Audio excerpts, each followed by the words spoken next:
Hello guys, welcome to my channel. मैं राहुल आप सबका फिर से स्वागत करता हूं अपने इस नए वीडियो में। मैं निकला हूं एक और सफ़र पर और आज मैं इस वीडियो में आपको बताऊंगा राजस्थान के एक विश्व प्रसिद्ध तीर्थ खाटू श्याम मंदिर के बारे में। तो चलिए शुरू करते हैं। और यदि आपने भी कभी खाटू श्याम मंदिर के बारे में सुना है और आप भी वहां जाना चाहते हैं तो इस वीडियो को अंत तक जरूर देखिएगा। चैनल को सब्सक्राइब कीजिएगा, वीडियो को लाइक एंड शेयर कीजिएगा और आप मुझसे फेसबुक और इंस्टाग्राम पर भी जुड़ सकते हैं। तो गाइज, हर महीने खाटू श्याम जी का मुख्य दिन शुक्ल एकादशी का होता है। उस दिन हजारों यात्री यहाँ पर दर्शन के लिए आते हैं और ठीक उसी एकादशी के एक दिन बाद हम जयपुर सुपरफास्ट से जयपुर पहुँचे। जयपुर करीब 12 साढ़े 12 बजे हम लोग पहुँचे और हमने खाटू के लिए जयपुर से एक गाड़ी बुक कर लिया। तो जयपुर से निकलकर खाटू के बीच हम एक होटल पर रुके और वहाँ पर हमने अपना लंच लिया और वहाँ से करीब 2 बजे हम खाटू के लिए रवाना हुए। खाटू से 5 किलोमीटर दूर रिंगस गांव आता है, जहाँ से आप देखोगे बहुत सारी निशान ध्वजा की दुकानें हैं और वहाँ से लोग निशान लेकर पैदल खाटू जाते हैं और मंदिर में चढ़ाते हैं और बहुत ही ज़्यादा भीड़ हमको वहाँ पे देखने को मिलती है। हम एकादशी के एक दिन बाद शनिवार को पहुँचे थे तो हजारों की भीड़ वहाँ पर थी। भीड़ इतनी ज़्यादा थी कि रिंगस से खाटू श्याम करीब 5 किलोमीटर का सफ़र है और हमें वो 5 किलोमीटर का सफ़र पूरे करते करते 2 से 3 घंटे लग गए। और मेन रोड पर ट्रैफिक ज़्यादा होने के कारण हमें खेतों से या दूसरे रास्तों से जाना पड़ा। हम करीब शाम 4:30 बजे खाटू पहुंचे। जिनके साथ मैं आया था उन्होंने पहले ही धर्मशाला बुक कर ली थी, नहीं तो इतनी भीड़ में आपको रूम ही नहीं मिलते।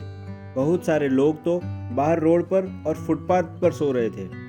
तो आप भी ध्यान रखें, शुक्ल पक्ष एकादशी के आसपास में आपको कभी भी खाटू श्याम जाना है तो आप पहले से ही रूम बुक करवा लें।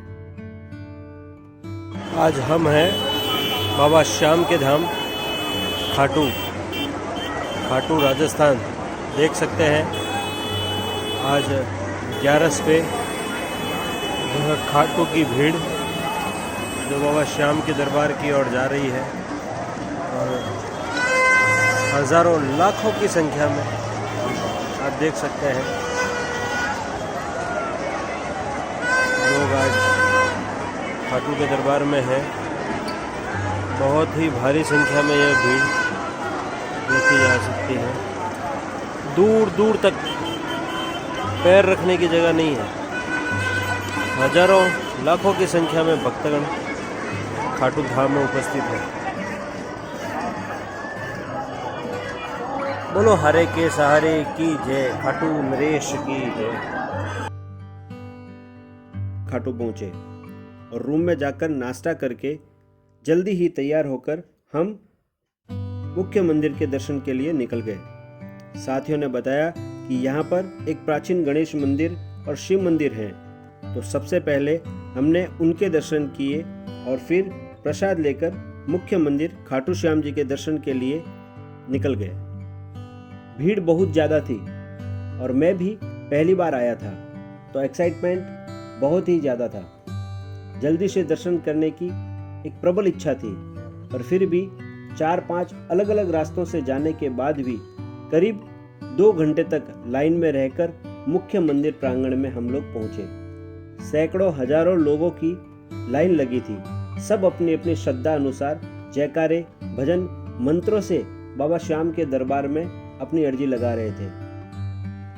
सभी से कि भैया एक ही है, मिली सारी दुनिया कन्हैया एक ही है।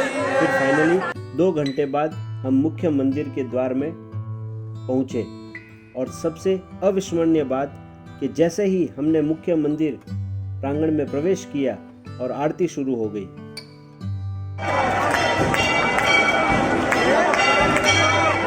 कहते हैं ऐसा होना बहुत ही शुभ संकेत होता है और वो भी तब जब आप पहली बार यहाँ पर आए हो।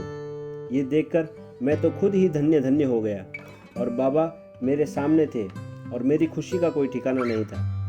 एक शानदार और कभी न भुलाए जाने वाला दर्शन हो गए। फिर हम मंदिर प्रांगण से बाहर आए और बाहर आते ही द्वारपाल हनुमान जी का मंदिर है जिनके हमने दर्शन किए।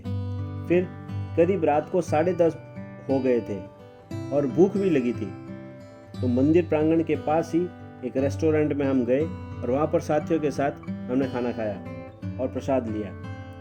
रात 11:30 बजे कुछ समय रेस्ट करके हम धर्मशाला में चले गए। यहाँ पर बहुत सारे होटल और धर्मशालाएं हैं और शुक्ल एकादशी पर एक विशेष दृश्य देखने को मिलता है कि जितने भी होटल और मुख्य धर्मशालाएं हैं वहाँ पर बाबा श्याम के दरबार लगते हैं और सैकड़ों भक्तों की भीड़ के साथ पूरी रात और सुबह करीब 5 बजे तक भजन कीर्तन और भक्ति चलती है। और देश के जितने भी सुप्रसिद्ध श्याम भजन गायक हैं वो यहाँ पर आकर अपनी अपनी भक्ति रस के साथ प्रस्तुति देते हैं।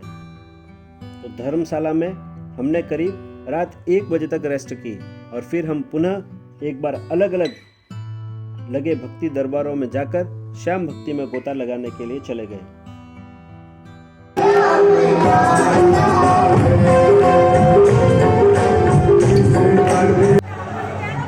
ये रात के करीब 1:45 बजे का समय है और आप देख सकते हैं हम हैं खाटू धाम में, राजस्थान के खाटू धाम में। 1:30 बजे खाटू में, और आप देख सकते हैं कितनी भीड़ है आगे पीछे। ये भीड़ तकरीबन सुबह से ऐसे ही है।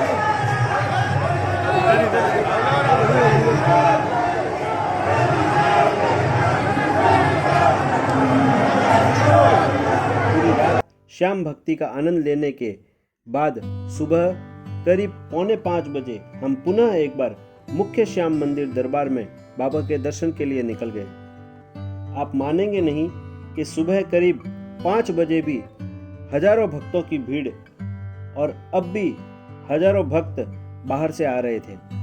हम पुनः हारे के सहारे बाबा श्याम के दर्शन के लिए मुख्य मंदिर प्रांगण में पहुंचे और इस समय भी हमारा अहोभाग्य था कि मुख्य आरती का समय हो चुका था। बाबा के ठीक सामने दरबार में हम खड़े थे। ये पल जीवन भर याद रहेंगे। पहली यात्रा में इतना कुछ। दर्शन के पश्चात बाहर आकर हमने गर्मा गर्म वहाँ के प्रसिद्ध पोहे का नाश्ता किया। फिर एक मित्र ने बताया कि एक और मुख्य जगह दर्शन तो बाकी रह गए जिसके बिना ये यात्रा अधूरी है। तो फिर हम करीब 7 बजे निकल गए श्याम कुंड दर्शन के लिए। कहते हैं कि ये चमत्कारी कुंड है, इसका पानी कभी भी खाली नहीं होता और कहा जाता है कि खाटू श्याम जी का जो शीश है वो इसी जगह से प्राप्त हुआ था। इसकी भी एक अद्भुत कहानी है, हम अलग से इसका एक वीडियो बनाएंगे। यदि आपको श्याम कुंड के बारे में पता है तो कमेंट में जरूर बताइएगा। तो फिर हमने श्याम कुंड के दर्शन किए और उसके पानी को स्पर्श कर प्रसाद लिया। ये एक अद्भुत अवसर हमें मिला। कहते हैं इसके पानी के स्पर्श मात्र से सारे चर्म रोग दूर हो जाते हैं। तो श्याम कुंड दर्शन के बाद करीब 8 बजे हम धर्मशाला पहुंचे और फिर थोड़ी देर आराम किया और करीब 10:30 बजे हम वहां से रिंगस रवाना हो गए जहां से हमारा वापसी का ट्रेन था। ये भी एक चमत्कार से कम नहीं था कि हमारे कुछ साथी लेट हो गए थे, तो हम खाटू से लेट निकले और जब हम रवाना हुए तब हमें यह संदेह था कि कुछ भी हो जाए, इतनी ज़्यादा भीड़ और ट्रैफिक के कारण हम समय से ट्रेन पर नहीं पहुंच पाएंगे और ट्रेन निकल जाएगी। सभी ने उम्मीद ही छोड़ दी थी और कहते हैं हारे का सहारा बाबा श्याम हमारा। हमने अपनी कार को खूब दौड़ाया, बहुत जाम लगे थे और इतनी कोशिशों के बाद भी हम 20-25 मिनट लेट थे और हम बहुत ही जल्दी भागकर ट्रेन में बैठे और जैसे ही ट्रेन में बैठे ट्रेन 1 ही मिनट में रवाना हो गई। सभी साथी अलग अलग डिब्बों में चढ़े और हमें लगा कोई तो रह गया, पर बाद में जब सब मिले तब पता चला कि सामान और सब साथी ट्रेन पर पहुंच गए हैं। ये सबके लिए बाबा का धन्यवाद करने के शब्द नहीं हैं। जय हो। ये यात्रा मेरे जीवन की अविस्मरणीय यात्रा है। कुछ अद्भुत अनुभवों के साथ मैं ये यात्रा कभी नहीं भूल पाऊंगा। आप भी एक बार खाटू श्याम जी के दर्शन जरूर करें। जय श्री श्याम।